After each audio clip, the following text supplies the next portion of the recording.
Todos estamos aqui na segunda sessão, né, dessa retomada de humanidades em saúde, humanidades médicas.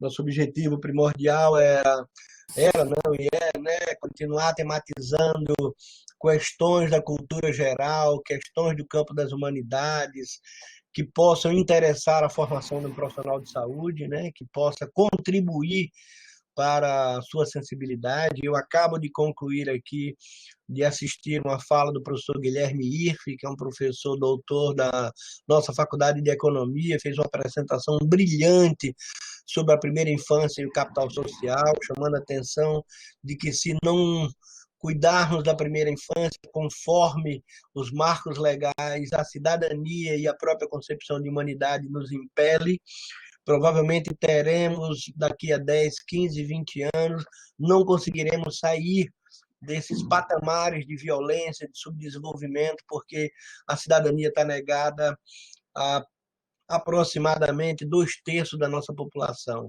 Isso que a gente vem chamando que a desigualdade de nascimento não pode condicionar uma desigualdade de destino, né? Não é o fato de ter nascido numa comunidade A ou B que as suas possibilidades de constituir-se como humano nas duas dimensões de indivíduo, né, e de participante da vida social são diminuídas, algumas vezes gravemente obstaculizadas. Mas o nosso assunto não é esse hoje. Eu queria agradecer já as nossas duas professoras doutoras, me sinto muito feliz da presença, então, da professora doutora Carla Patrícia de Holanda Martins, professora aqui do nosso departamento de psicologia da nossa universidade, e também o prazer de conhecer pessoalmente, vale dizer virtual, mas pessoalmente, a professora Kênia Souza Rios, que é professora doutora do nosso departamento de História aqui da nossa universidade. Queria agradecer por essa disponibilidade, pela contribuição que vai trazer aqui ao nosso debate, ao nosso público. Queria agradecer também aos amigos que estão aqui todos presentes, muitos rigorosamente aí, antes das 11 horas, se fazendo presente em todas as sessões. Eu queria apenas, antes de passar a palavra às professoras, doutoras convidadas, eu queria só realçar que na próxima semana é a única exceção, nós não teremos sessão na quinta-feira, teremos sessão na terça-feira, porque o professor que nos era muito precioso, né, o professor doutor Luiz Augusto Fischer, que é titular de literatura da Federal do Rio Grande do Sul, vai fazer uma conferência sobre Machado de Assis, com foco no Memórias Póstumas de Brás Cubas. Vale dizer que ontem, né, todo mundo deve ter visto essa notícia, foi lançada uma nova tradução do Memórias Póstumas de Brás Cubas nos Estados Unidos, e essa edição foi rapidamente esgotada, né?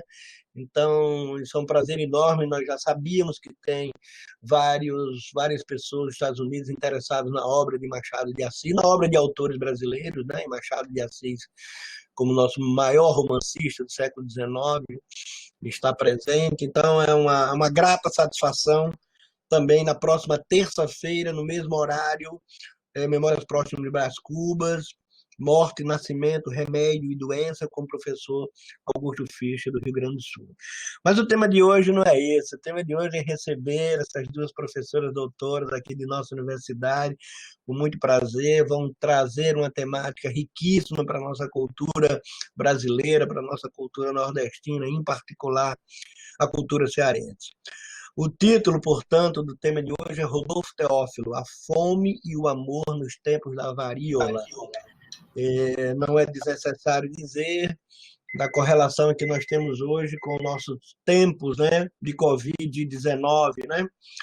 Eu venho fazendo, junto com alguns amigos, um curso de Humanidades Médicas, onde o professor, que é do campo da literatura, vem trazendo a história de todas as pandemias que ocorreram ao longo da história e como o setor saúde e o campo da literatura mais geral tem lidado com essas pandemias. E já tivemos a oportunidade de discutir a peste negra, vamos chegar à varíola, a gripe espanhola e também, claro, né, essa pandemia do Covid-19. Bom, Vamos então, sem delongas, começar agradecendo novamente a todos os colegas que estão na nossa sala, e em especial as duas professoras doutoras, Carla Patrícia e Kênia Rios. E, se não me falha a memória, a primeira a falar vai ser a professora doutora Kênia Rios. É isso? Ok, professora, precisa só acionar isso, perfeito, muito prazer, seja muito bem-vinda, sinta-se virtualmente em casa. Obrigada, bom dia a todos e a todas que estão juntos aqui nesse momento. Eu queria agradecer também o convite para participar desse diálogo da Humanidades Médicas, o convite feito pela professora Carla, mas, obviamente, também pelo professor Álvaro, e eu vi a programação, está muito boa, já passo a ser uma cadeira cativa Oh. da programação, que, enfim, é muito importante. De fato, essa correlação com a literatura é fundamental. Os temas que nos afligem a todos, a literatura sempre sai na frente, ela sempre consegue sistematizar de forma muito melhor do que muitas das outras ciências. Bom, o tema de hoje, eu acho que, como o professor Álvaro já disse, é falar do Rodolfo. Eu queria saber só o tempo que eu tenho, viu? Pode ser alguma coisa entre 20 e 30 minutos, pode ser? Pode ser. Então, a gente faz entre 20 e 25, né, Carla? Que a gente acha Tá bem. para poder dar tempo para algum debate. Bom, então, o tema, trazer o livro do Teófilo para o debate, ou mesmo a figura do Rodolfo Teófilo para a leitura nesse momento, é fundamental, não precisa nem dizer muito por quê, né?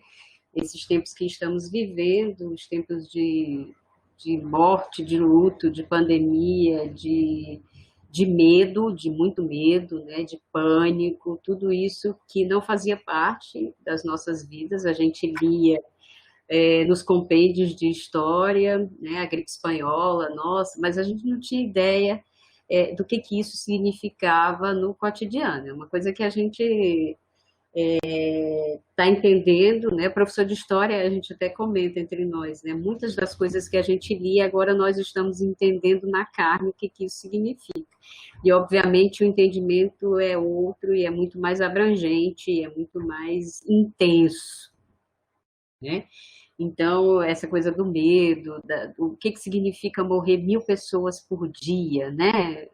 O livro do Teófilo fala, né? O dia dos 1000 mortos, e a gente achava isso impensável, assim, da forma como acontece. Óbvio, ele está falando especificamente de Fortaleza, mas nós já estamos chegando a números muito aproximados, né? O que aumenta ainda mais o nosso desespero diante do que nós estamos vivendo. O Teófilo é importante sob vários aspectos. Esse homem que se dedicou enormemente à causa da saúde pública, ele é um destacado higienista, obviamente que eu estou aqui repetindo para pessoas que já sabem, mas é importante repetir da sua incansável luta pela saúde pública, sobretudo nas campanhas de vacinação, a campanha de vacinação pela varíola, ali no final do século XIX, né? E o Teófilo, ele tem uma coisa que é muito interessante, que não se vê tanto assim nas escritas intelectuais, mas o Teófilo, ele tem uma escrita, uma palavra ação, né?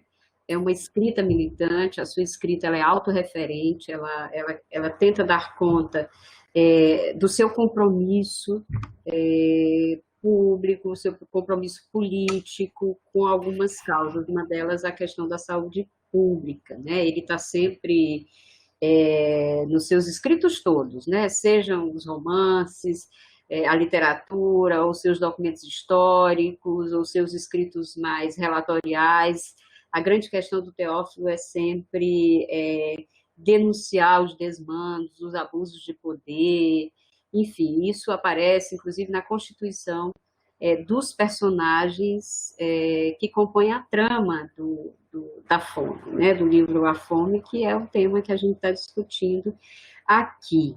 Então, é uma escrita combativa sempre, claro e evidente, o Teófilo, ele se enquadra ali num grupo que começa a se consolidar por volta dos anos 1870, né, que inclusive ganhou o apelido de a geração de 70, que são os intelectuais, quer dizer, está se formando em Fortaleza uma elite cultural e letrada muito importante, né? Então você tem aí a formação de várias agremiações literárias importantes, você tem a Padaria Espiritual, a Academia Francesa, e o Teófilo vai participar de todas elas, né? Além de escrever diariamente em importantes jornais da cidade. Então, são, de fato, os homens que estão escrevendo e são os homens que estão sendo lidos, ainda, obviamente, que não é um acesso grande, afinal de contas, a população ali naquele momento, você tem mais de 80% de analfabetos. Mesmo assim, é importante a escrita nesses jornais, é importante que eles sejam lidos e, inclusive, que a circulação dessas ideias seja compartilhada pelos diferentes grupos, inclusive diferentes, os grupos que estão no poder ou que fazem oposição ao poder. Então, o jornal ele tinha um papel muito importante aí no final do século XIX. Tanto é que nós tínhamos uma infinidade de jornais, quer dizer, era muito maior do que o número de jornais que nós temos hoje, né? Os grupos achavam importante terem esse canal de comunicação que era a imprensa. Então, o Teófilo ele vai escrever nos jornais abolicionistas, ele é um abolicionista, é por isso que é muito importante ali nos textos do Teófilo,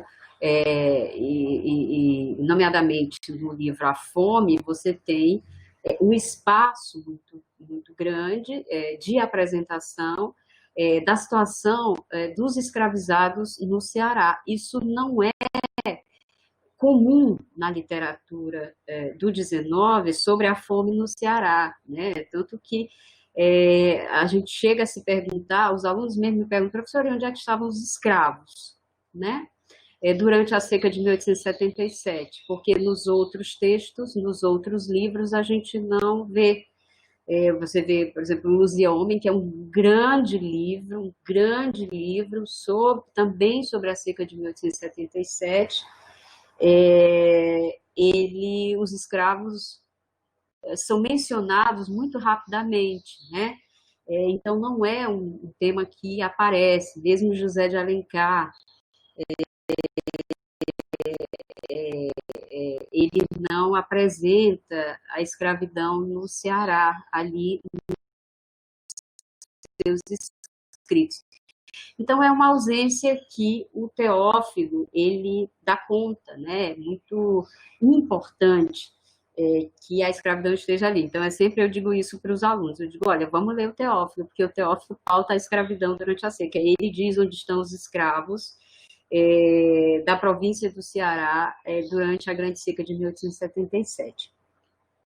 E uma das questões que são muito importantes ali para esses intelectuais no final do XIX é um entendimento claro do lugar da escrita, né? Obviamente que havia já ali um papel fundamental desde o Império, né? Desde o Império, e a gente, obviamente que isso continua na virada do Império para a República, mas há um investimento do imperador, né? Na composição de várias instituições de letramento, né? Então, você tem a Biblioteca Nacional, você tem o Instituto Histórico Geográfico, você tem o Museu Nacional, então há, de fato, um investimento para que lugares de constituição de uma escrita seja reforçada, porque a ideia era que agora a gente pudesse ter uma escrita nacional. Isso é uma questão e que o Rodolfo Teófilo, ele vai pautar também, né? A escrita nacional, ela é fundamental. Por quê? Porque você tinha até então a presença constante de cientistas, naturalistas, comissões científicas, botânicos, enfim, você tem uma infinidade de europeus passeando pelas províncias brasileiras e fazendo anotações e constituindo relatórios sobre a nossa fauna, a nossa flora, relatos etnográficos, enfim. Mas você não tinha ainda a Constituição de uma escrita nacional sobre o Brasil.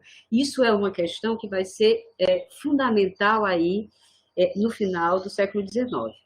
E no Ceará vai se constituir também um grupo de intelectuais com a missão de escrever uma escrita nacional e local, quer dizer, é uma escrita sobre o Ceará feita por cearenses. É por isso que o Teófilo ele vai reivindicar, inclusive, uma questão que é muito discutida pela autoridade dessas escritas no final do XIX, quer dizer, a questão da autoria. E a questão da autoridade passava por um debate enorme entre esses intelectuais de quem era o escritor ocular, né? O escritor testemunha ocular, e aquele que escrevia de relatos de outros, ou que chegavam.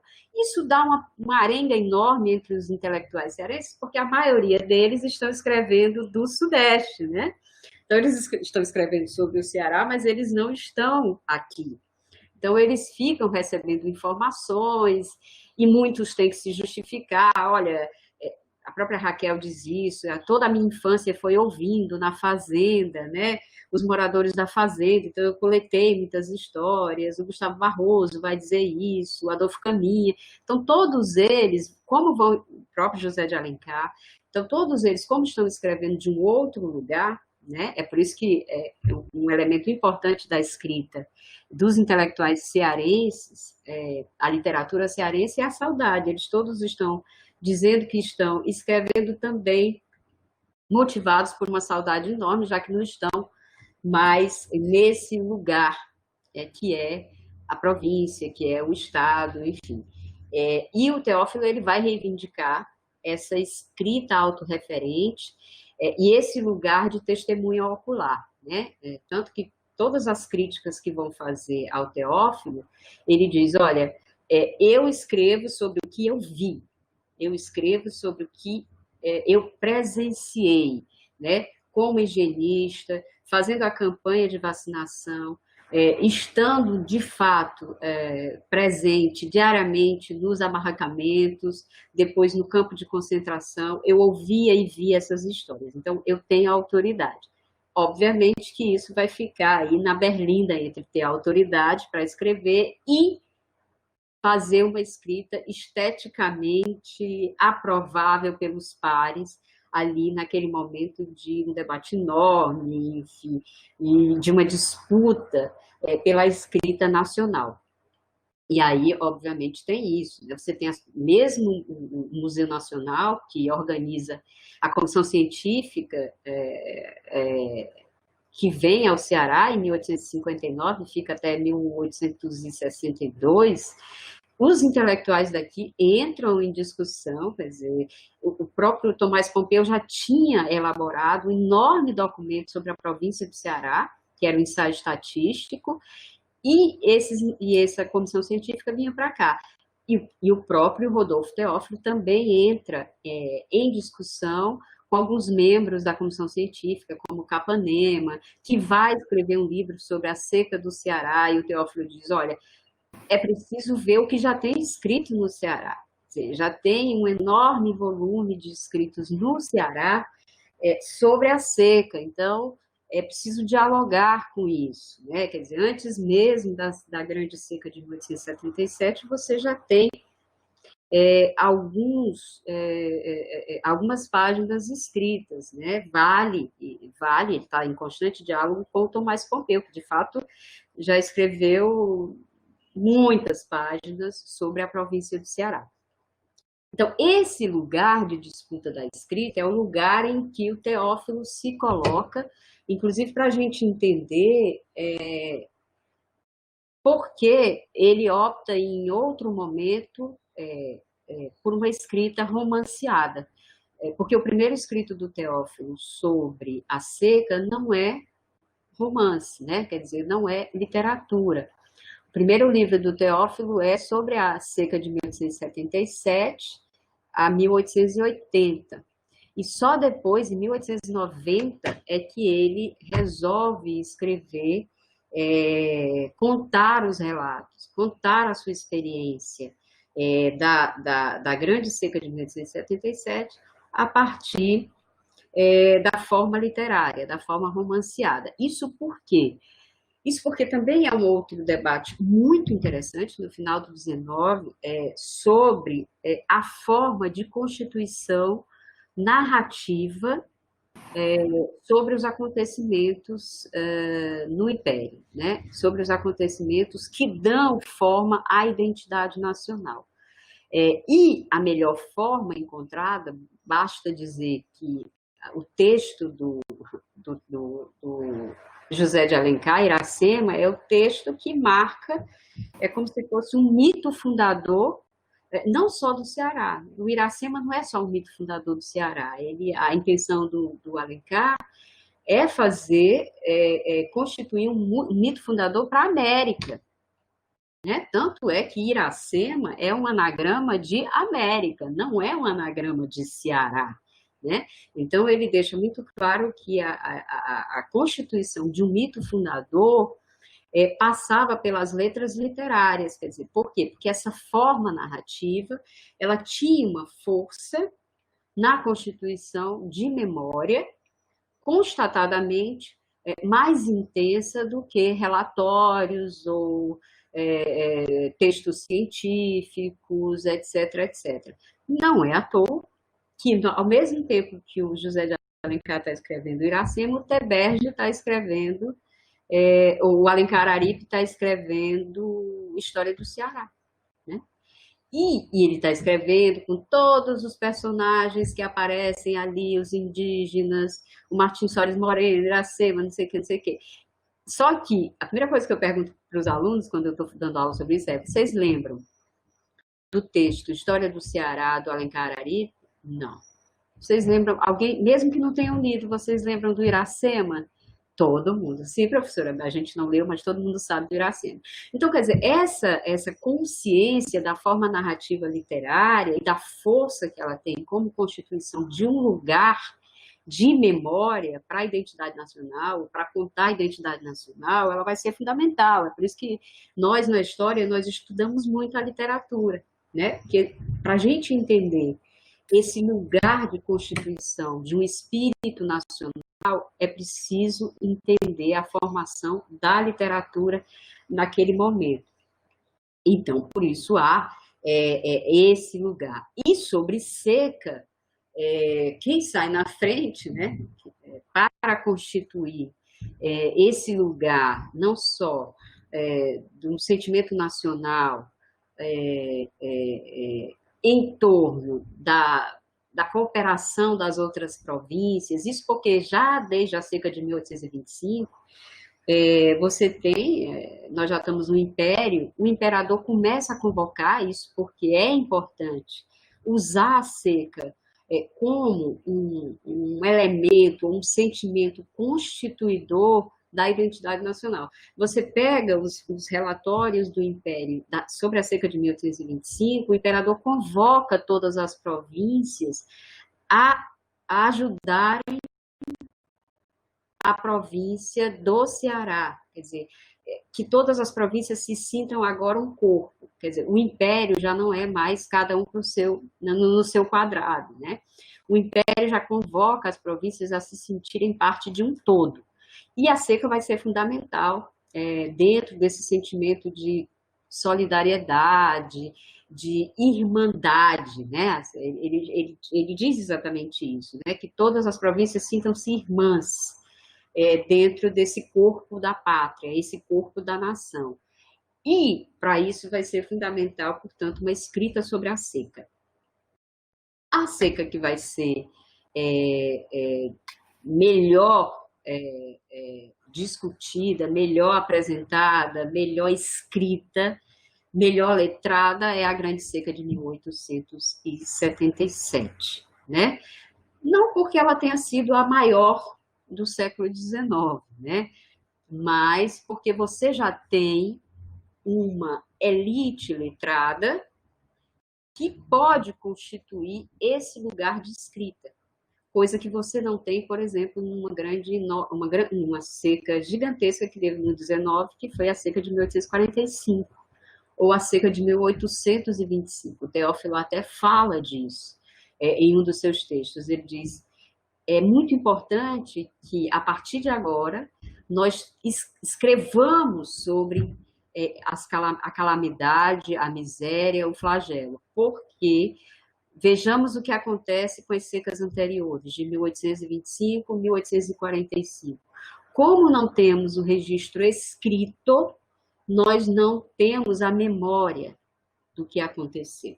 Então, a escrita do Teófilo, ela está sempre nesse limbo, ou nessa missão de juntar passado e futuro. Claro, o Teófilo, ele é um homem do século XIX, ele é um liberal e ele está preocupado com o progresso. Ele sabe que o progresso da província, o progresso da nação, depende dessa relação entre passado e futuro, né? Não adianta a gente esquecer o que aconteceu no passado, porque nós não vamos fazer com que o futuro seja melhor. Só havia um jeito de fazer o futuro melhor.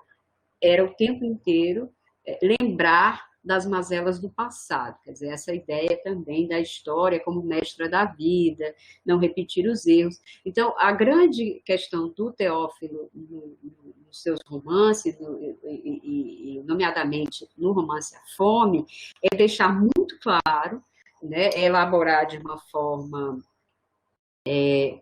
asseverada uma escrita que tenha esse dever de memória. Né? A ideia de que as mazelas não podem ser esquecidas, a miséria, as doenças não podem ser esquecidas. Ele vai lembrar da grande epidemia de cólera que aconteceu antes, mas que não tem a memória que vai ter a epidemia de varíola. Por quê? Porque agora nós temos o registro escrito. Então, vejam que o tempo inteiro esses intelectuais, eles assumem essa missão de constituir uma escrita como um dever de memória. Um dever de memória sobre o passado com vistas ao futuro. O tempo inteiro eles estão preocupados com o desenvolvimento e melhoramento do futuro. Claro e evidente que você tem características muito específicas aí no final do século XIX, quer dizer, além da consolidação desses intelectuais letrados aqui em Fortaleza, as agremiações literárias, a imprensa combativa, quer dizer, existem vários espaços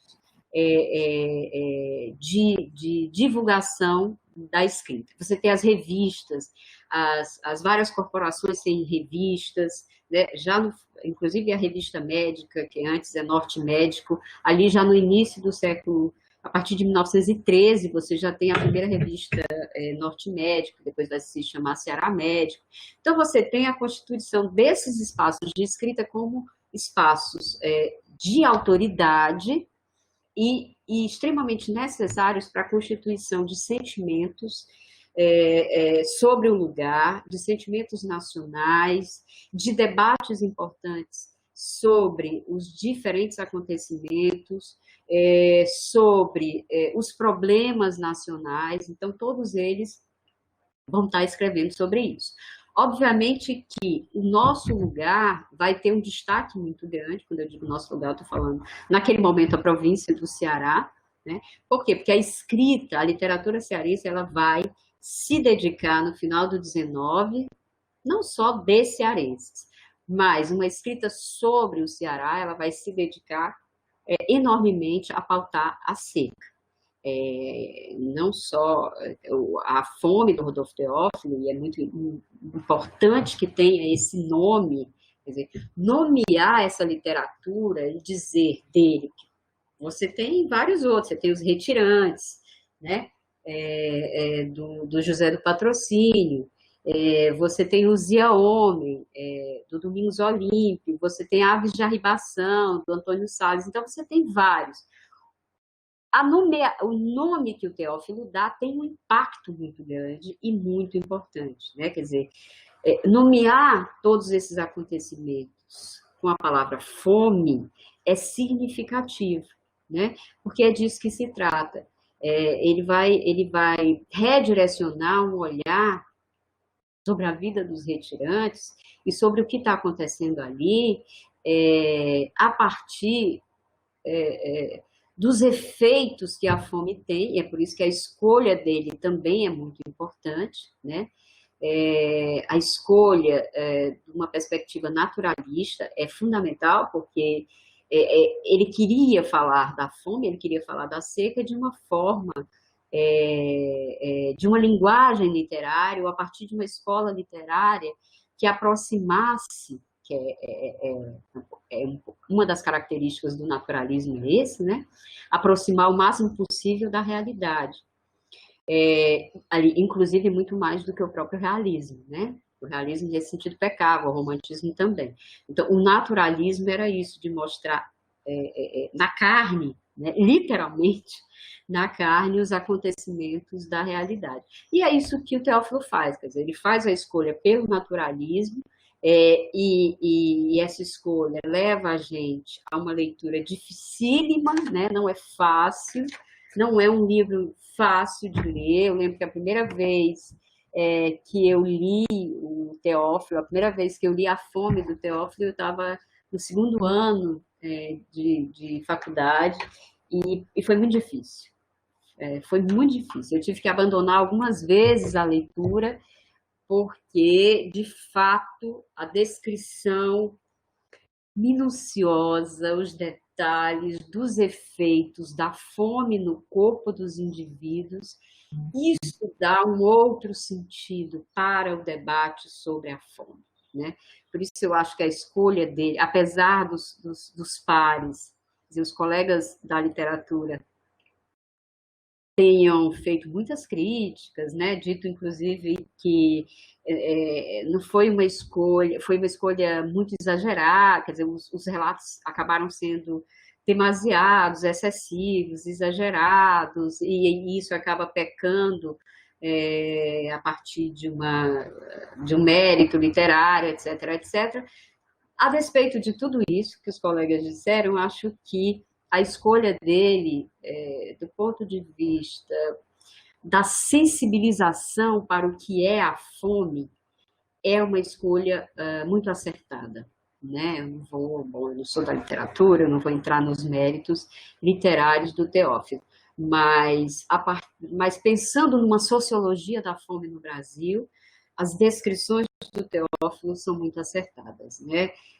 Os personagens, quer dizer, a forma como ele apresenta e mostrar o corpo. Isso também, na literatura do XIX, quer dizer, só o naturalismo ou a poesia parnasiana, simbolista, é que vai ter uma preocupação maior com o corpo, quer dizer, mostrar o corpo. Os problemas ou as questões da saúde eram mostradas, mas de uma forma, muitas vezes, a partir de metáforas ou de sentimentos psicologizantes, né? O Teófilo vai na carne, né? Literalmente, ele vai na carne, ele diz que está apodrecendo, ele fala dos tapuros, ele fala dos efeitos o pulmão explodindo, o pus que sai da boca, enfim, por isso não é fácil de ler, né? Mas é muito importante para essa sensibilização. Não tem jeito, né? Não tem jeito. Quando a gente pensa morte e doença só por números, quer dizer, a estatística ela tem um pouco essa... É muito importante a estatística, mas, por outro lado, ela suaviza muitos problemas, né?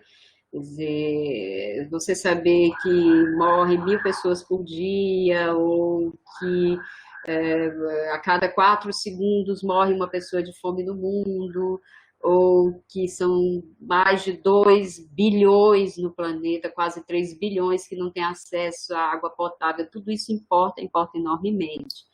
Mas, quando a gente vê o rosto, quando a gente sabe que uma dessas milhares de pessoas que estão morrendo tem nome, tem família, tem história, tem sonhos, tem desejos, tem preferências, né?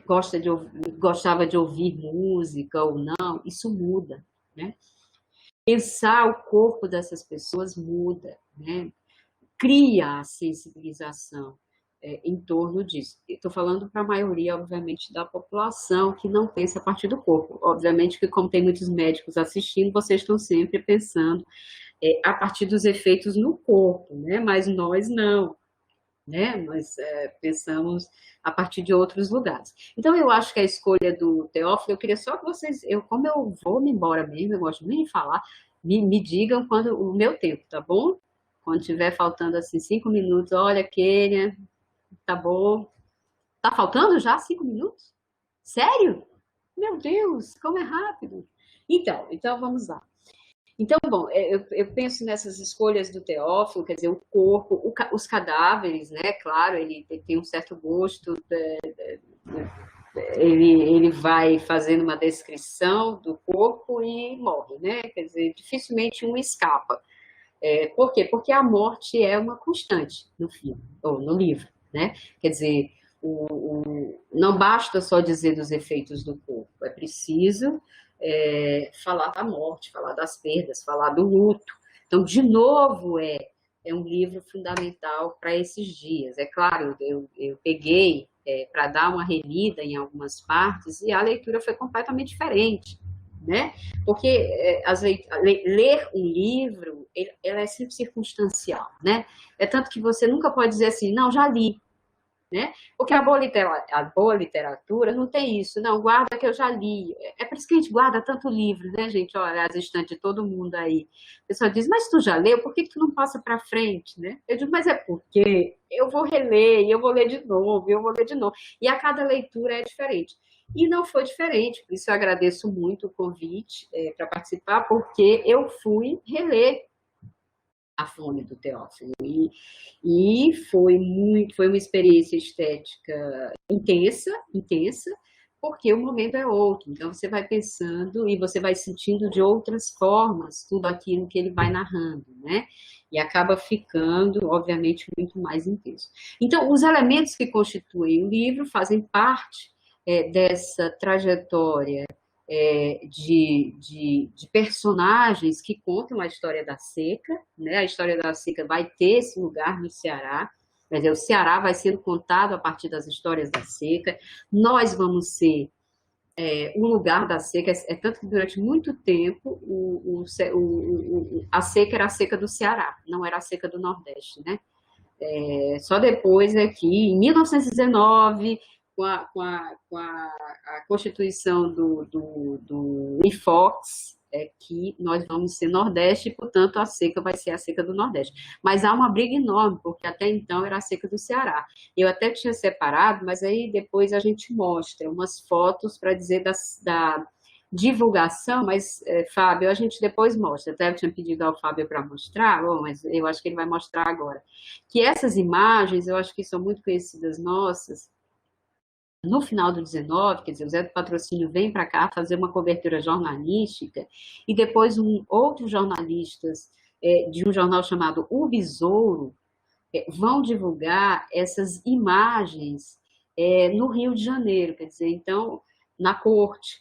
E essas imagens elas vão ter uma repercussão mundial, né? E vão ser muito impactantes.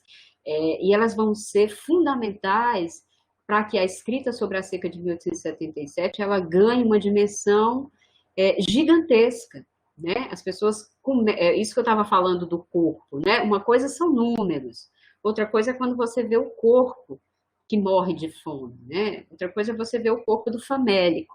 Então, essas imagens, claro, eu separei só 3, mas elas vão ter uma repercussão enorme entre o final do século XIX e o início da República.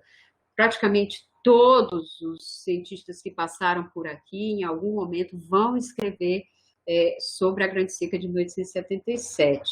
Né? E esses elementos, já estou concluindo, quer dizer, esses elementos que constituem essa narrativa sobre a seca, a desumanização total do sujeito, né? O Teófilo fala disso, já não sabemos mais o que é humano, o que é bestial, o que é animalesco, né? Você vê uma imagem dessa, isso fica muito claro.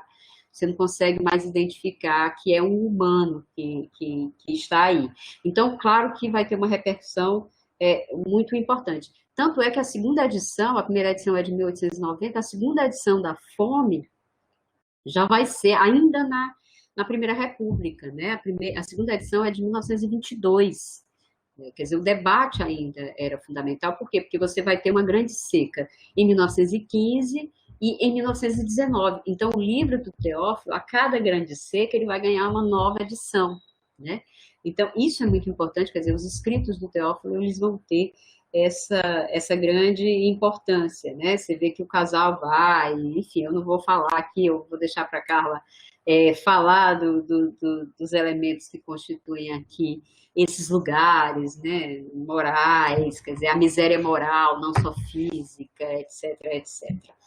Então, bom, eu vou ficando por aqui dizendo que vale muito a pena fazer a leitura do Teófilo, e agradecendo muito por ter me feito reler o livro e pensado de novo em tudo isso. Muito obrigada. Ok, muito obrigado, professora Kênia. Professora Carla Patrícia, postos, por favor.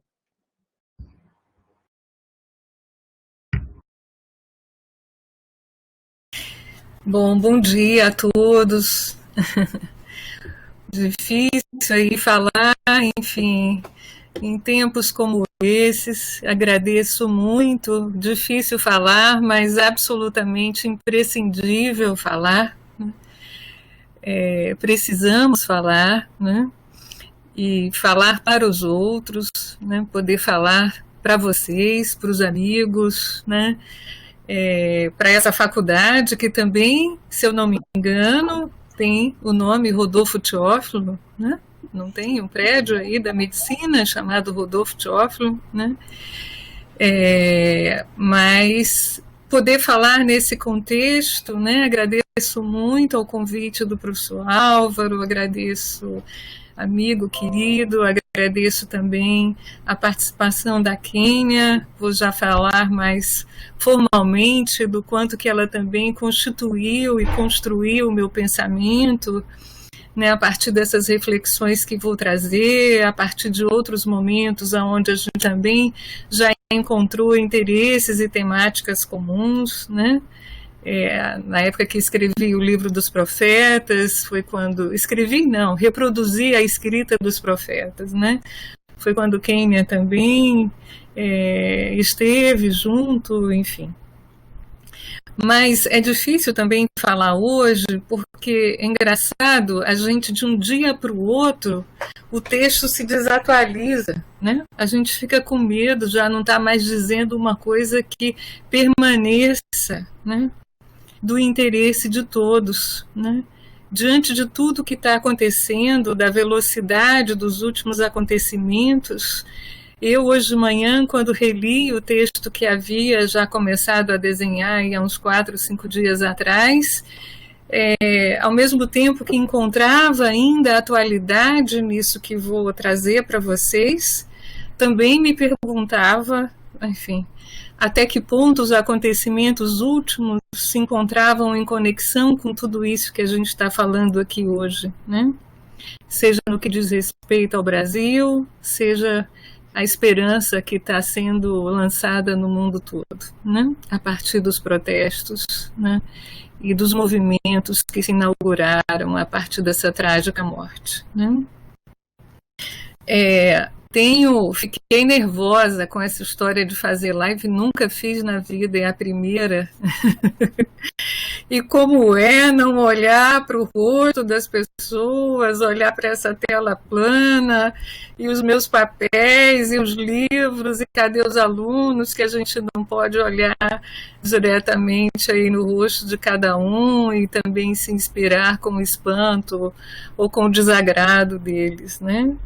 Então, assim, para não correr muitos riscos, eu acabei também escrevendo um texto, né, porque queria muito poder dizer algumas coisas que considero que são coisas importantes nesse momento. Então, assim, vou ler, mas vou também falar, e, enfim, um texto para me orientar, né, em relação às questões que eu gostaria de discutir aqui com vocês hoje, né? O lugar de onde eu falo, né, é esse campo da psicanálise, a partir do qual as minhas pesquisas também são aprendidas, né? Mas isso significa, sobretudo para mim, né, recolocar em cena, valorizar esse lugar da palavra. Acho que foi isso que Kênia também trouxe de forma tão brilhante na sua fala, né? Quer dizer, a palavra, do ponto de vista, acho que da história, mas também da psicanálise, né, ela está sempre engajada, né, numa perspectiva, né, que é histórica, mas que também está relacionada à vida, né, a vida do ser humano, que nunca está desengajada da história do seu tempo, né? Ou seja, quando Freud afirma, por exemplo, que toda psicologia é uma psicologia social, né, eu acho que ele nos coloca aí irremediavelmente diante dessa inseparabilidade entre a história do indivíduo e a história da cultura. Mas eu penso que hoje, né, diante de tudo que temos vivido no Brasil e no mundo, né, radicalmente, não é possível, né, fazermos ciências humanas, humanidades médicas, né, sem o campo da história, né?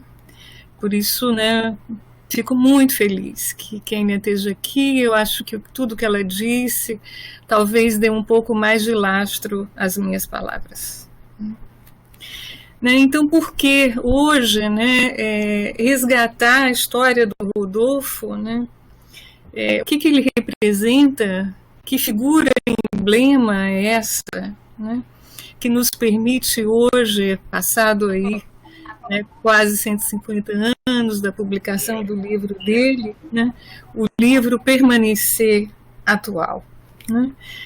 Até por conta dessas ambivalências também já apontadas aí pela Kênia, né?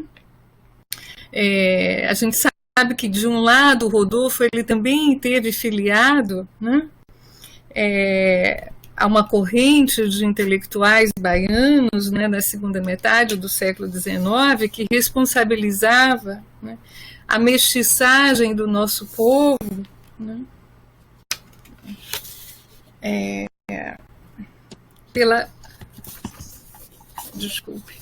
pela degradação das esferas sociais e políticas brasileiras, né? Mas não vou me repetir nisso. Eu acho que a fala da Kênia já foi uma fala que trouxe o Rodolfo numa perspectiva também outra, né? Que é da sua participação, da sua insistência, né, nas lutas progressistas e artísticas do seu tempo, né? Carla, Seja elas ligadas. Oi? Carla, acho que tem que... O ajuste do microfone não está bom. Não sei se é a posição. Ele está falhando. Eu acho que é... Melhorou? Prossiga para a gente ver. Deixa eu aproximar aqui um pouquinho. Agora sim, agora sim. Agora está ótimo. Sim? Ótimo. Pronto, eu acho que estava um pouco longe aqui, né?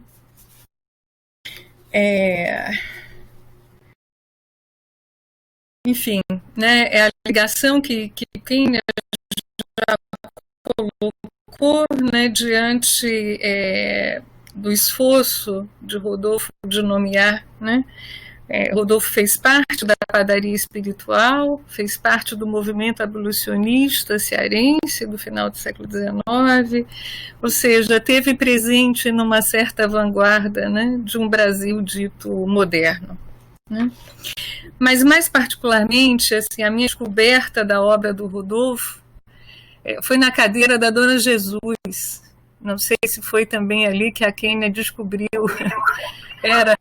era professora de língua portuguesa ou de sociologia, eu estou na dúvida, no básico aí do Benfica, né?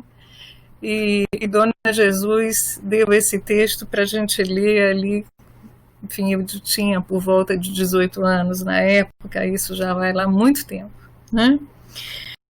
Mas eu retomei esse livro, né, quando estava fora, assim, quando já não morava mais no Ceará, né, há cerca de uns 20 anos atrás, né, quando resolvi pensar a melancolia brasileira presente no projeto nacionalista, que colocava no centro desse projeto as imagens e as narrativas sobre a seca e o sertão. E o texto de Rodolfo sobre a fome me remetia a um aspecto muito singular, relacionado à clínica da melancolia descrita por Freud, principalmente no seu apontamento sobre uma espécie de lucidez desses pacientes, né? O texto do Freud é um texto escrito em 1915, em plena Primeira Guerra, né? Mas publicado em 1917, um texto que vocês conhecem, pelo menos alguns de vocês, Luta e Melancolia, e ali o Freud ele traz uma espécie de enigma, né? Ele se faz a seguinte questão, né? Qual é a relação entre lucidez e adoecimento psíquico? Por que um homem adoeceria da sua lucidez? Quer dizer, o que já havia sido dito até então sobre os melancólicos? Há uma vasta literatura, desde a filosofia antiga, medieval, sobre a questão da melancolia, né? Quer dizer, aparece aí as figuras de homens do abismo, homens que conhecem uma certa franja do inominável, mas acrescenta o Freud uma perspectiva interessante que eu acho que nos ajuda a pensar Rodolfo, né? Homens que conhecem a pequenez dos outros homens, mas conhecem de perto demais, né? São lúcidos em relação a isso, né? Uma espécie de verdade a sol a pino, né? Uma clara evidência. Eu estou usando essas imagens porque eu acho que também, de algum modo, conversam com isso que Kênia trouxe, né? Sobre essa precisão da linguagem, né? Essa tentativa de colocar a imagem, né? Em jogo dentro da narrativa, né? E a clara evidência desse, digamos, desse inimigo próximo, né? Uma clara evidência que talvez exceda, né, a tal ponto que provoca uma espécie de hemorragia psíquica, né? Uma espécie de dor sem contenção. Mas aí o que acontece, né? Diante, né,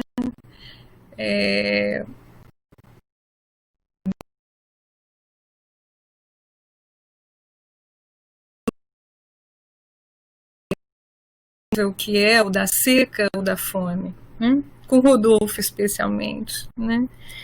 A linguagem parece chegar em socorro, né? E transforma-se numa forma de ornamentação do mundo e de contenção de uma espécie de dor de existir.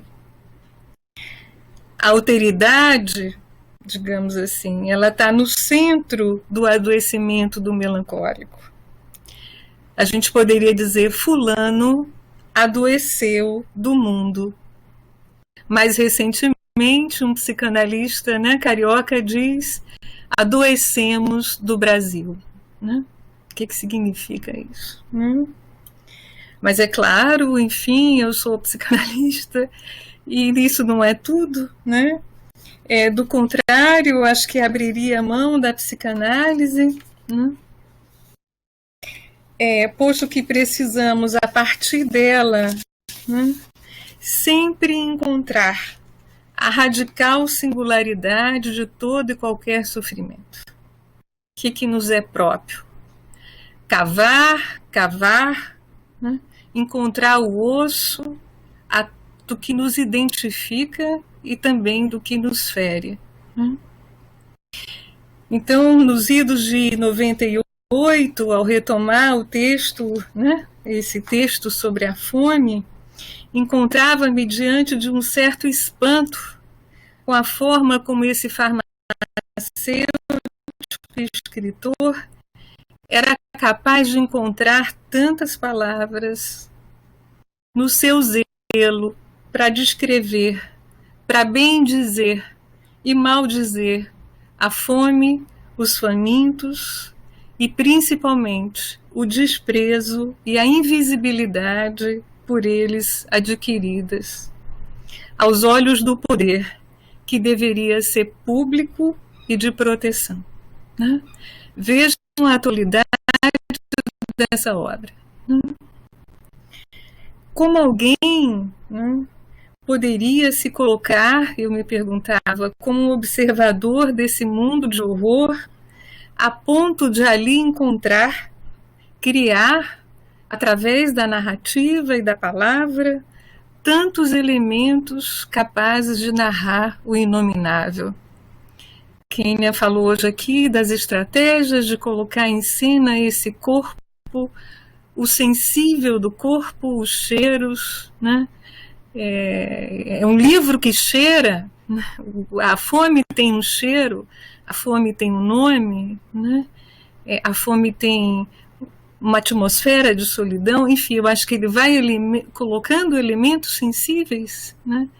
Que fazem com que a gente, de algum modo, né, não consiga, em qualquer momento da vida, ler esse livro. Né? E às vezes eu tenho medo de lê-lo de novo, sabe? Nunca mais consegui lê-lo todo, só consigo ler pedaços, né? Assim, dependendo do momento da vida, né? Então, a cena, por exemplo, né, do Êxodo, a primeira das primeiras cenas, logo no iniciozinho, nas primeiras páginas do livro,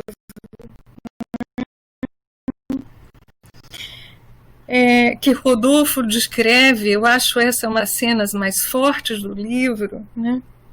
A entrada do Manuel num quarto, onde encontra um bebê faminto à procura do leite no seio de uma mãe morta.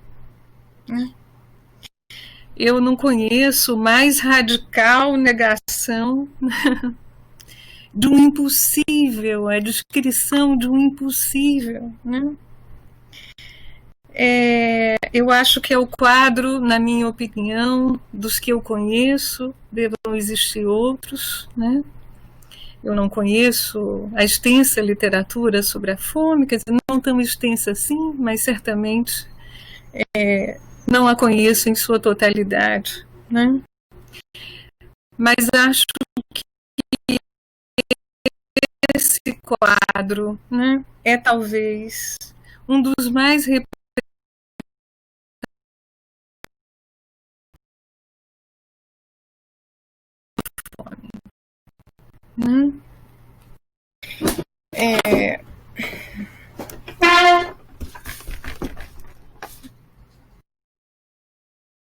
eu não sei do tempo aí que a gente tem, mas eu tinha até separado um pequeno trecho. Acho que é importante, desculpe-me, não é bom de ouvir, né? Mas sobre esse momento, mas eu queria destacar, né?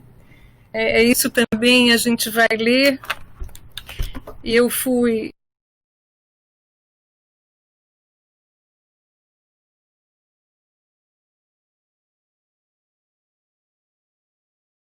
tá ouvindo, pessoal?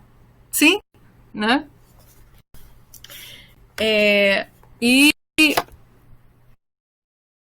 E na verdade me dei, né, ao final com o encontro de uma palavra que eu também vou resgatar aqui nessa minha fala, né?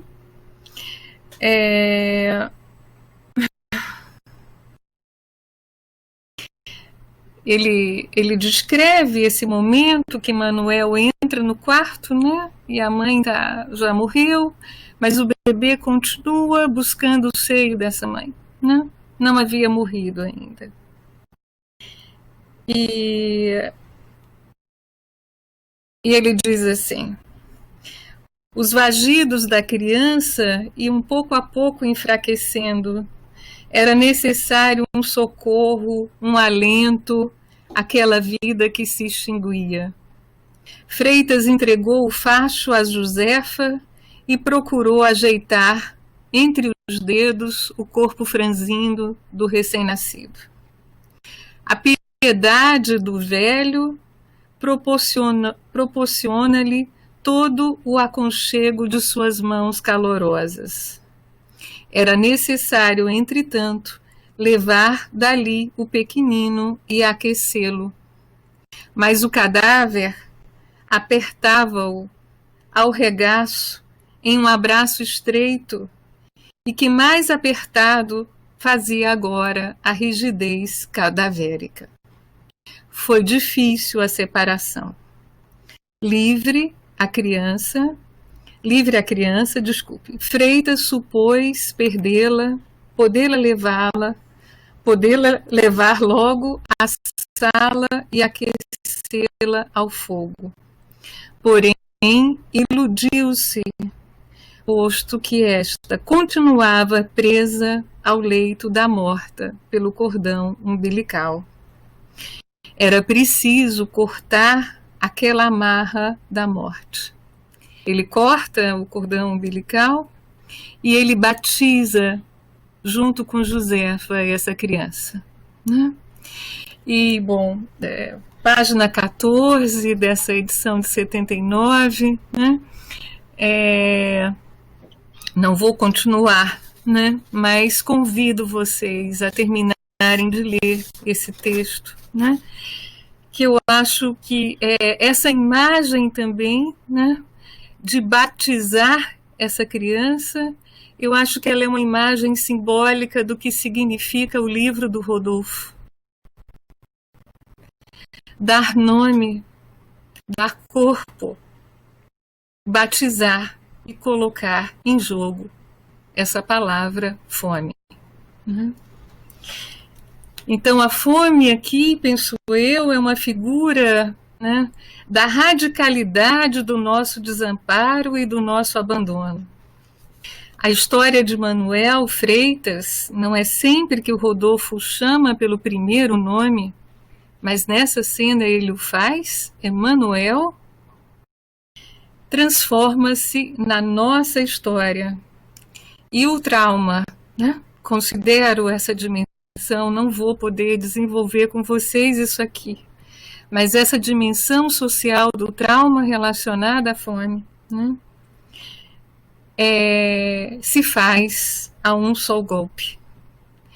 Toda a narrativa, penso eu, acho que talvez quem concorde, né?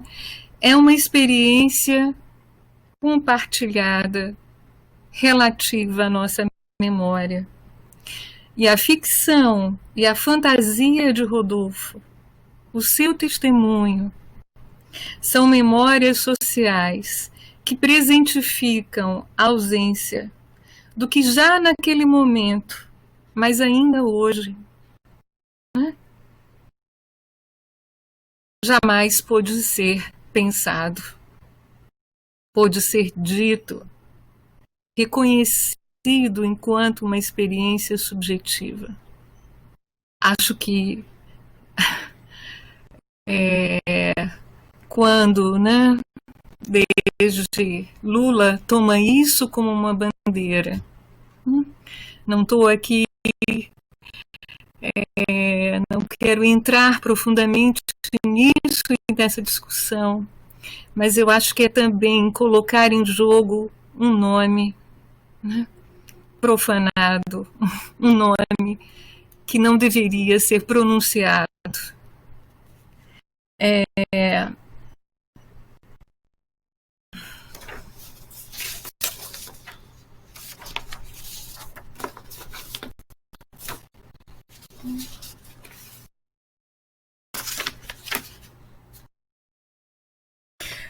Por conta disso, né, não só disso, mas de todas as suas outras lutas, né, Rodolfo foi demitido da sua cátedra no Liceu Cearense, né? Não duvido que mais adiante isso possa acontecer novamente, né, conosco, né, quando, além de publicar os seus livros, escreve, como Kênia falou, para os jornais da época, né, e resolve quixotescamente vacinar a população das areias de Fortaleza, né. Em 1901, por exemplo, ele consegue vacinar sozinho no seu cavalo, com a ajuda de Dona Raimundinha, né, que junto com ele fazia as vacinas, né, 3.585 pessoas em Fortaleza.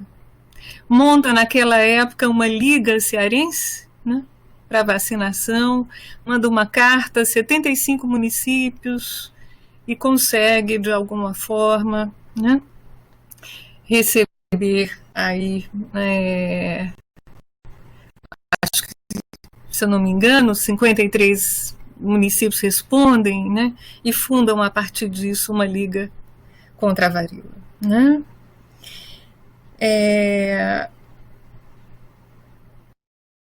A fome, né, a peste, a doença e a morte continuam sendo para nós, né, esse é o tema com o qual eu tenho trabalhado, uma espécie de tema tabu. Josué de Castro morre no exílio pedindo para voltar para o Brasil, né, no início dos anos 70, né, com saudades da sua pátria, né, depois também de ter escrito e divulgado na ONU um importante livro sobre a geografia da fome, né. Em 1930, Freud se desloca, né, da pergunta sobre por que um homem precisa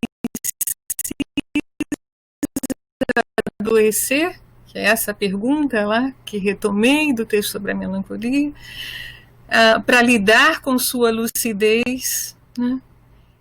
E Freud se coloca aí, em 1930, uma outra pergunta: por que é tão difícil para o homem ser feliz? A sua questão é como a civilização pode, ao mesmo tempo, ser fonte do nosso infortúnio, mas também o berço das nossas estratégias de proteção desse mesmo infortúnio. Como tantas pessoas, abre aspas ainda para Freud, vieram a assumir essa estranha atitude de hostilidade para com a civilização. E Freud elenca, então, 4 desapontamentos que corresponderiam a 4 golpes narcísicos. Os povos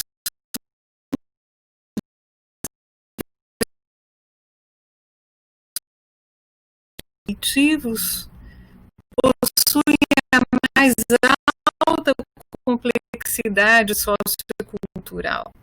Não são povos primitivos, não no sentido, né,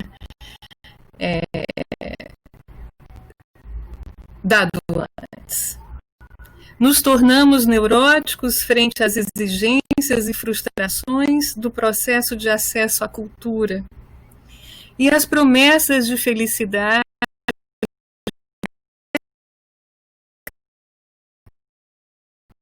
fracassaram. Ou seja, né, o que eu acho que é importante nisso que Freud nos coloca? Ele diz isso literalmente. A negação, né, esse é o processo que interessa a Freud para pensar a cultura, essa dimensão denegatória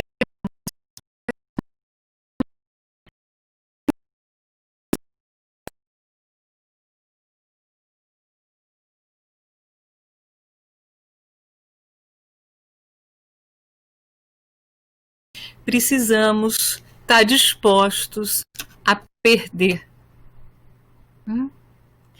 Freud aqui se revela um filho do iluminismo, propondo a construção de um processo civilizatório que dependeria de aceitarmos os limites da nossa própria satisfação. E nesse sentido, a meu ver, né, que ele chama o poeta Schiller e diz: são a fome e o amor que movem o mundo. É simples e nem retórica, não vamos dar conta dela hoje, né? Acho que não vamos dar nunca, né? Ela pertence ao contexto, né? Isso é importante dizer, né? Freud não era ingênuo.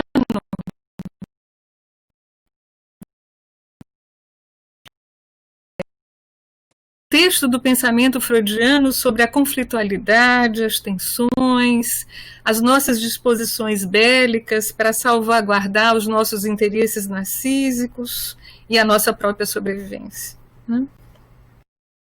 Mas a fome e o amor, diz Freud, são moinhos do mundo.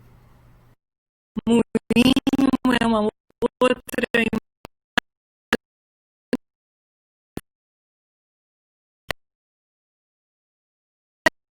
articulam. Eu tenho pensado muito assim, que palavras foram excluídas desse léxico fascista do nosso tempo. O que nós não falamos mais, né? Que palavras que foram deixadas de fora desse léxico?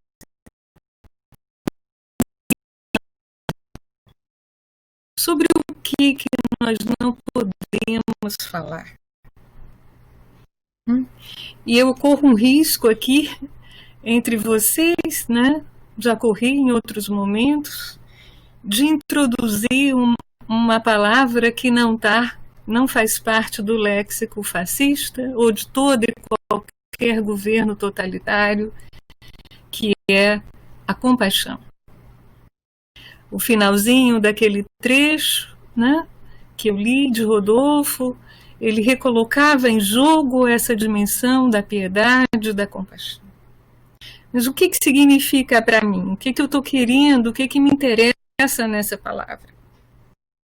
Eu sei que essa palavra ela é carregada de sentidos, né, que já nos levaram historicamente a muitos equívocos políticos, sociais, de compreensão, enfim. Das nossas formas de relação social, enfim, ela é uma palavra com muitas conotações complicadas, né? E ela está, inclusive, associada, né, a uma dimensão de servidão também ao outro, né? Dentro do próprio campo da psicanálise, né, assim, alguns, eu acho que diriam que essa palavra não é uma palavra do léxico psicanalítico, ela pertence ao cristianismo, ela pertence aos analistas piedosos, aqueles que acreditam possível uma suavização do nosso sadismo natural. Eu, particularmente, não tenho medo da compaixão. Ainda que reconheça nela esses problemas todos, né, que falamos antes. Considero uma nobre virtude e, como toda virtude, depende de um árduo trabalho de luto e de luta dos nossos ideais narcísicos. A compaixão é, para mim, um outro nome da solidariedade e da esperança nas causas humanas, não é esperança em mim mesmo, esperança nas causas humanas.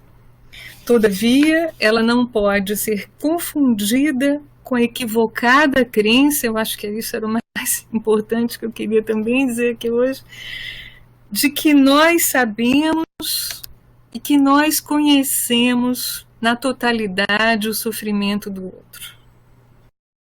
A meu ver, aí sim mora o perigo dessa palavra, né, ser assimilada aos projetos de subserviência, né? Mas penso eu que, ao contrário, é porque diante do sofrimento, né, que nós testemunhamos em relação ao outro, né, esse sofrimento deveria sempre nos levar a um certo abismo da nossa própria ignorância, para podermos só assim dizer sim à nossa responsabilidade para com ele. Radicalmente, nas práticas de cuidado, nos transformamos e acolhemos o desconhecido quando hospedamos o infamiliar daquele que sofre. A cada vez afirmamos o princípio ético que está em jogo. Numa anedota contada por Freud, nomeada aqui o princípio de Heitzig, né? Freud está escrevendo a interpretação dos sonhos e ele escreve aflito, né, ao seu grande interlocutor, que era Fliess, e ele diz assim: meu trabalho sobre a interpretação dos sonhos foi ditado inteiramente pelo inconsciente, segundo o famoso princípio de Heitzig, o cavaleiro dominical. E o princípio é esse: para onde está indo Heitzig? Ele diz: eu não sei, não tenho a menor ideia. Pergunte ao meu cavalo. O princípio de Heitzig nos impõe a observância quanto à necessidade de nos pautarmos pela consideração aos limites do nosso saber, aos limites do nosso conhecimento. Em termos psicanalíticos, talvez uma observância a essa dimensão da divisão e do inconsciente. Porque se a ciência avança na medida em que formulamos questões, devendo sempre relançar respostas, né? Relançar as respostas, né? E por isso que, de certo modo, né, esse é um princípio da ciência que contraria todo e qualquer projeto totalitário, né? Essa imagem do cavalheiro errante que pergunta, né, que não sabe bem aonde vai, que se entrega ao seu cavalo, né? Eu diria que ela é uma figura da nossa ética. E aí eu retomo um outro pensador, que é Levinas, né, que igualmente apontará a radicalidade da experiência da alteridade como uma impossibilidade de nos colocarmos no lugar do outro, né? Sondamos aqui o desconhecido, e isso é que é mais potente, ainda que não conheçamos, ainda que aquilo que se sonda, nosso desconhecimento, ainda assim nos responsabilizamos. Eu acho que essa é a radicalidade da ética, que não é nem a de compadrinho, nem a dos amigos e nem a dos filhos. A experiência do cuidado é a experiência do cavalheiro errante, posto que nunca exatamente sabemos o que vamos alcançar. Por isso, a meu ver, a medicina é uma ciência humana. Propõe ainda Freud, né, o cavalheiro prover a energia da locomoção, o cavalo, diz ele, provê a energia da locomoção, enquanto o cavaleiro tem o privilégio de decidir o objetivo, a direção, girar o movimento. Mas muito frequentemente surge, né? Ele diz aqui de um conflito não propriamente ideal, de o cavaleiro só poder guiar o cavalo por onde o cavalo quer ir. Rodolfo tinha um cavalo, uma casa e um moinho. Acreditava na força e na persistência da responsabilidade de caminhar. Sabemos que as palavras, né? Desculpe, vou voltar aqui um pouquinho. Sabemos que as palavras de ordem que batizaram o emblema nacional da nossa bandeira, né? Era amor, ordem e progresso, né? Ela estava inspirada na frase do Augusto Comte, que dizia: o amor por princípio, a ordem por base, o progresso por fim. Por que o amor ficou de fora? Por quê? Termino dizendo que o SUS, né? É pelo SUS, eu acho que essa minha fala também aqui, né? É o primeiro, né, grande projeto inclusivo brasileiro, nunca antes pensado, né? Os seus princípios, ao colocar em cena a equidade, recoloca também o amor como um princípio de ordem ética. E me parece que não só o amor, mas a ética permaneceu de fora de algumas das nossas bandeiras brasileiras. É isso. Ok, sinta-se aplaudida também, Carla. O professor César Barreira, começando por ele, pela última escrita aqui no nosso chat, né? Diz que foram belas as reflexões, as palavras de Kênia e sua, e em momentos como esse que ele diz que vivenciamos uma perfeita, foi ele que disse, né? Mas acho que ele quis dizer outra coisa aí, né? Uma autêntica universidade com letra maiúscula, rompendo fronteiras disciplinares, né? Muito bem, então eu acho que nossa plateia aí pode começar a apresentar as suas observações, as suas perguntas. Os professores estão à disposição.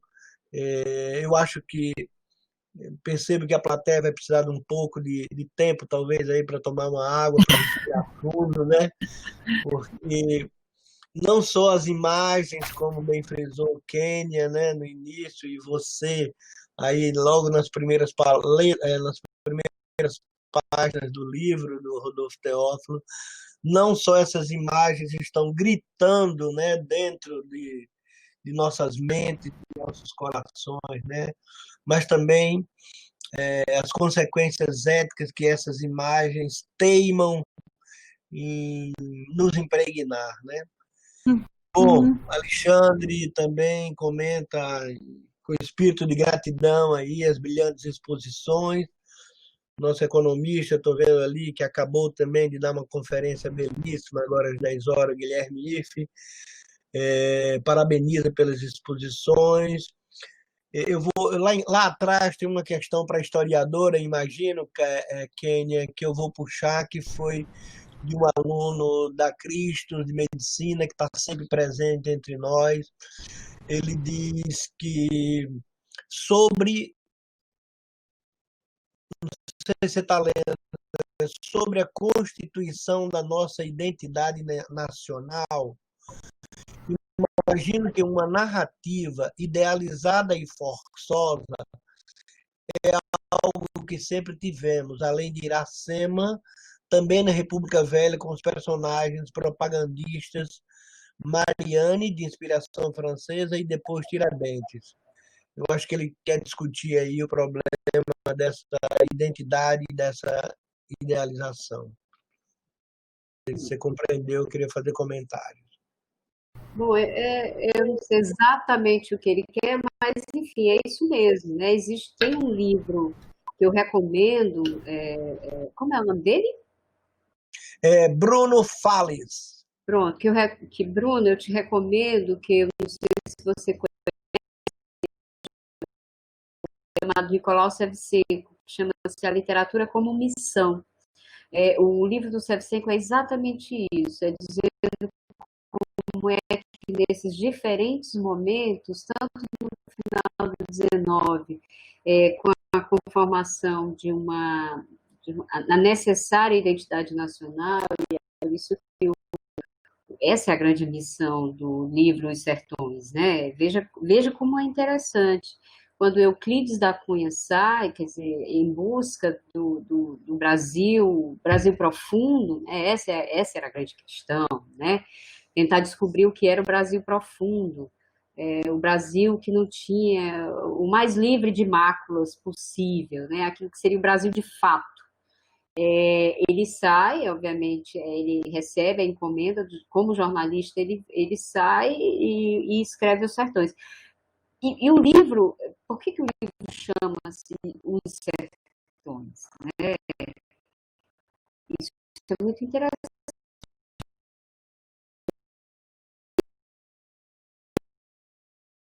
Mas chama-se Os Sertões porque, para eles, e o Euclides tem uma parcela fundamental nisso, o Brasil profundo estava no sertão, né? Então, o sertão tinha que ser quer dizer, o sertão tinha que ser escrito, tinha que ser redescoberto, porque era dali que partiria uma certa motivação, né, para a constituição de uma identidade nacional. Claro que isso você vai ter uma enormidade, inclusive vários escritores vão recorrer às figuras de linguagem do Euclides da Cunha. Não é à toa que toda a vida que a gente vai falar do sertão, a gente diz aquela velha frase, sertanejo antes de tudo forte, né? Que é uma ideia cunhada e bem escrita pelo Euclides, que a gente recupera, enfim, infinitas vezes, né? E nessa coisa da literatura como missão, que está no livro do Nicolau Shevchenko, esse é o título, foi publicado pela Companhia das Letras, ele discute isso, inclusive os intelectuais aí da República, né? Essa primeira fase, quais são os elementos, que já é diferente dos elementos de constituição do fim do 19. É por isso que o Tiradentes, como você bem lembrou, eles não vão exatamente ser personagens da literatura, vai ser um personagem da literatura, mas ele vai ser fundamental para a constituição de uma identidade nacional republicana. Não é à toa que o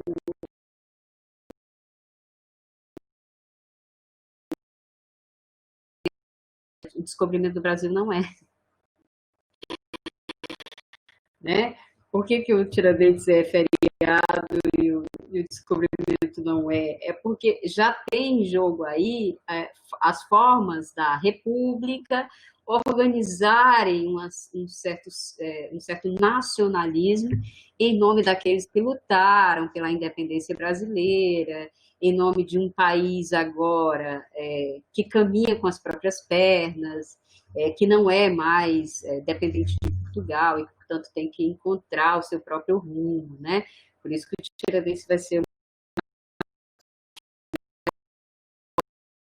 dentro disso aí você tem o Lima Barreto. O Lima Barreto ele vai recuperar esses personagens, ele vai falar do lugar disso, ele vai falar desse outro lugar, ele vai tentar recuperar a figura do negro, né? O negro não mais na cidade,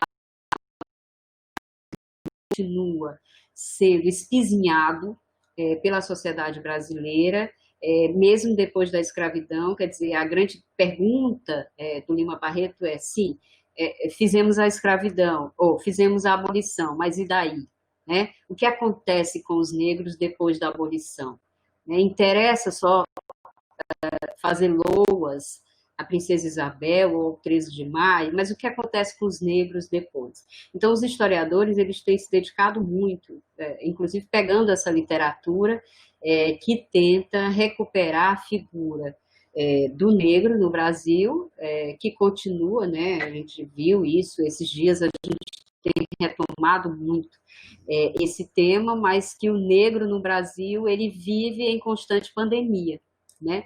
Para nós até pode ser uma novidade, os mortos na nossa rua, quantos mortos, quantos enterros, mas na favela, no morro, na periferia, o luto é constante, né? E os números deixam claro que o luto é de pretos e pobres, né? Quem mais morre são pretos e pobres. Então, a pandemia, como se diz, o pessoal diz, é uma doença democrática. A doença pode ser democrática, mas o tratamento e a cura não é democrático. Não é democrático, né? Por isso, os números de óbitos aumentaram significativamente em Fortaleza a partir do momento em que a doença foi para a periferia, né? Então, deixa muito claro que essa democracia não existe quando a gente pensa em cura e em tratamento. Por isso é importante a fala da Carla, importantíssima, gostei muito, muito, muito, de recuperar a importância do Sistema Único de Saúde. Queria ler só aqui alguns, antes de passar novamente a palavra para vocês. O Paulo Eduardo Lima disse que estava no Atlântico, que ia se ocupar de outro trabalho, mas que aparecia para dar obrigado e agradecer às duas professoras. A Sara Cortez Irfe, que é professora também da História, né? Vem adorar a discussão. E o professor João Macedo, que é o diretor da escola, diretor de nossa faculdade, coordenador também dessas sessões de Humanidades Médicas, juntamente com a professora de literatura, Fernanda Coutinho, vem transmitir a vocês parabéns.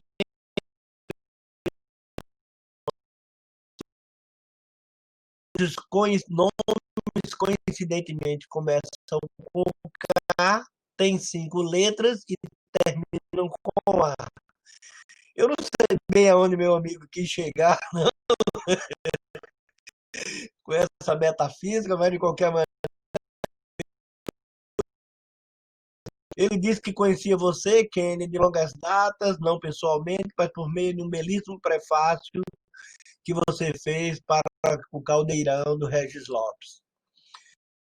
Celso Júnior, Vanderlei Cavalcante, nosso amigo médico, pediatra, endocrinologista, agradece, dá parabéns pela seleção dos temas, bem como pela escolha das duas damas que começam por cá,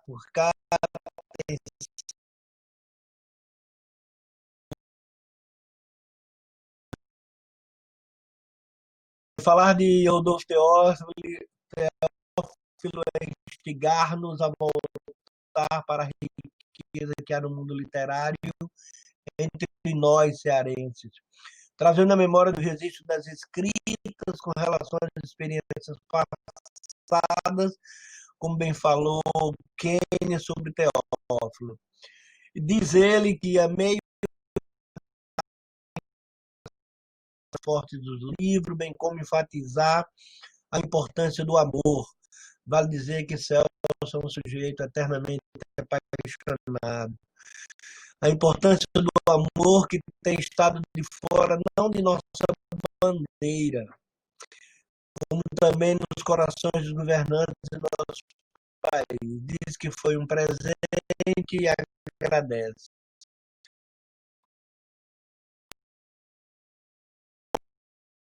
Contemplado pelo seu comentário, professora Kenny, e agradece. Bom, deve ter tido mais, né, várias, talvez lá atrás, que eu tenha perdido, mas a palavra, eu estou vendo aqui que a psicanalista Maria José de Andrade Souza está escrevendo na linguagem aqui Aí, enquanto esse aparecimento aí de alguém que queira falar ao microfone aí, Só quero mandar um abraço para o Almir de Castro, que foi o pediatra do meu filho durante muito tempo. Ele está aqui mandando.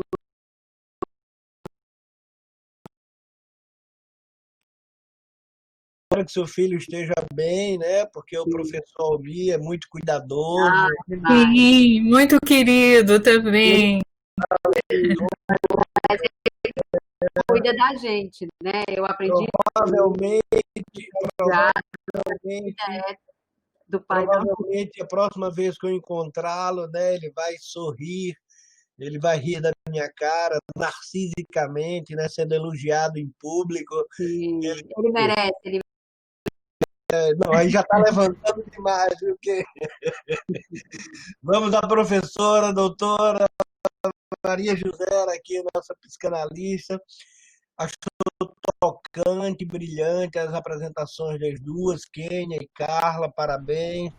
Diz ela que é importante mencionar a nomeação do corpo com fome e a cena magnificamente descrita do bebê tentando mamar na mãe que já morreu. Agora lembrei da música do Chico, né? Falando também das grandes tristezas que é arrumar o quarto de um filho que já... Enfim, uma cena terrível também, né? Uma pancada na cabeça. Diz ela que fica muito emocionada. Eu tenho a impressão que ela fala por todos nós que estivemos nessa sala virtual, né?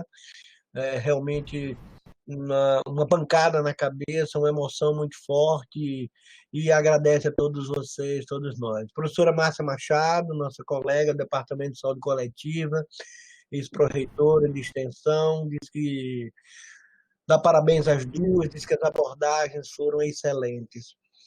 Quando elas dizem excelente, o professor César Barreira também fala de autêntica universidade. Estou entendendo que eles estão fazendo o máximo de elogio que podem fazer uma intelectual universitária, que é resgatar a qualidade de seus compromissos, de sua fala, de sua gestualidade, de seus pensamentos, e se propor a disseminá-los, a explorá-los coletivamente, no que isso tem de beleza e de risco, e isso tem de autenticidade. Estou aguardando a Fabiane, nós estamos às 12h46, vamos combinar em terminar a nossa terceira sessão, já lembrando que a sessão da semana que vem vai ser na terça-feira, no mesmo horário, não será na quinta, será na terça-feira, sobre o nosso bruxo do Cosme Velho, né? Machado de Assis, uma conferência, será em estilo de conferência, pelo professor Luiz Augusto Fischer, que é titular de literatura da URGS, Universidade Federal do Rio Grande do Sul. Todos já estão convidados. E antes de passar a palavra para vocês fazerem os comentários finais, as observações que desejarem, a Fabiane Pinheiro diz que foi um presente maravilhoso, né, essa manhã. Eu volto à fala do professor César Barreira, estou entendendo isso realmente como um presente, né, da sensibilidade e dessa cultura humanista e embasada em suas respectivas áreas, dialogando, né, como que é a Mohan, com todos os outros saberes. Foi um verdadeiro presente nessa manhã, e eu, na qualidade aqui, faço de coordenador com o professor João Macedo e a professora Fernanda Coutinho. Agradeço, como se diz, por demais mesmo, emocionado a fala de vocês duas, esse resgate fundamental para a nossa sociabilidade e todos os nexos que qualquer um queira fazer ou possa fazer com a nossa contemporaneidade, com o nosso momento presente brasileiro. Então, eu queria passar a palavra, pode ser, professora Kênia, para as últimas observações, os últimos comentários. Eu queria, de novo, agradecer e dizer que, de fato, falar de fome é fundamental. A professora Carla tem um trabalho magnífico, magnífico. Eu tenho, inclusive, aproximado muito os alunos do trabalho dela. A intenção é que você vá nos visitar lá no PET de História para trabalhar juntas, ouvindo narrativas de pessoas, de experiências da fome, no IPRED, em outros lugares de assistência, né? O que significa dar forma ao impossível, né? Isso que ela estava dizendo na fala dela. Como é que você, na linguagem, tenta dar forma a uma dor tão grande, ao impossível, né? Essa é a função da linguagem. É o que faz com que a gente, de alguma forma, controle, né, o imponderável. Né? À medida em que a gente fala, o Walter Benjamin é o princípio da psicanálise, né? Ele diz que narrar é curar, né? É por isso que é tão importante o médico que escuta, né? Porque muitas vezes não é exatamente o remédio, né? A pessoa vai no médico para ser ouvido. É tanto que o médico que escuta, a gente já sai com a impressão de que está bem melhor, né? Isso acontece muito, né? Um grande efeito, né? O médico, você ser ouvido tem um efeito de cura enorme, né? E é por isso que a gente procura também psicanalista, terapeuta, para poder saber. Por quê? Porque o lugar de fala e de escuta, ele é cada vez menor. Né? Então, ouvir as pessoas falarem de fome é fundamental, e parabenizo enormemente o trabalho da professora Carla, o texto que ela nos apresentou, de uma sensibilidade incrível, né? Nós também estamos fazendo na história a recuperação de narrativas sobre a fome e a seca. Eu já venho trabalhando com isso há muito tempo, agora os alunos estão, e é muito interessante mesmo, que depois dos últimos... O sertão é outra coisa, hoje o sertão é outra coisa, né? Não é mais o lugar da fome, da seca, quer dizer, você tem universidades, você tem escolas técnicas, você tem pessoas fazendo outras coisas, né? O que antes a gente ia do sertão pegar uma filha para poder trabalhar numa casa de família aqui, hoje não, os jovens estão estudando, né? É outro momento. Então é muito interessante você ouvir uma atualização de memórias, é o que nós temos feito. Quer dizer, como é que as pessoas atualizam a memória da fome, né? Então, a fome não é mais só a falta de comida, quer dizer, a fome é não ter tido estudo, a fome, isso para os mais velhos, isso é muito interessante, que são os valores que começam a figurar na vida dessas pessoas, né? Então, a memória da fome passa por isso. Ah, eu não pude estudar por causa da seca. Ah, eu nunca frequentei uma universidade. Ah, então, é muito interessante você ver que, de fato, esses últimos anos, né, deram condições, a partir de políticas públicas importantes, inclusive 3 pratos de comida por dia, 3 refeições por dia, deram a oportunidade de uma reconfiguração nas memórias sobre a fome, né? E a gente está trabalhando exatamente com isso. Como é que existe uma reconfiguração? Eu estou fazendo a propaganda do nosso estudo lá, que tem sido muito importante, né? E dizer que é isso mesmo. Vou lembrar um outro pensador importante, é o Frantz Fanon, inclusive psiquiatra, né? Da Martinica, mas que morou a vida inteira na França, mas que lutou junto às frentes de liberação coloniais na África. E uma das coisas que ele diz no seu livro magnífico, chamado Condenados da Terra, em que ele dá assistência aos condenados de guerra, né, na Argélia, ele diz claramente, ele diz, nós estamos em guerra porque a fome não negocia. Não é exatamente uma consciência política de que nós temos, não, mas é porque os colonizados estão passando fome, né? Estão sendo explorados, e a fome não negocia. Então, as pessoas tiram força de onde não tem para lutar, né? Então, eu queria terminar lembrando o Fanon, já que você lembrou o Josué de Castro, né? Que é muito querido de quem estuda a fome no mundo inteiro, né? Então, nós estamos falando de textos que têm circulação no mundo, né? Inclusive o próprio Rodolfo Teófilo. Então, muito obrigada mesmo pela chance de conversar sobre isso, de pensar muito mais sobre isso, de estar com vocês nesse espaço interdisciplinar, que é fundamental. Obrigada.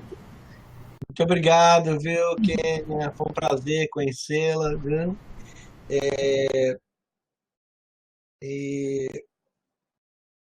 Acho que temos ainda algum tempo, Carla, para você, além de fazer as suas considerações finais, né, tentar fazer aí esse corpo, né, esse campo de estudos aí que você vem empreendendo e que, em última análise, você chamou aqui de a melancolia brasileira. Se você pudesse fazer um último arremate sobre isso aí e concluir a sua participação, pelo que eu já agradeço enormemente, eu acho que em nome de todos os que passaram por aqui hoje, também em nome do professor João Macedo, diretor da nossa faculdade, seria muito bom.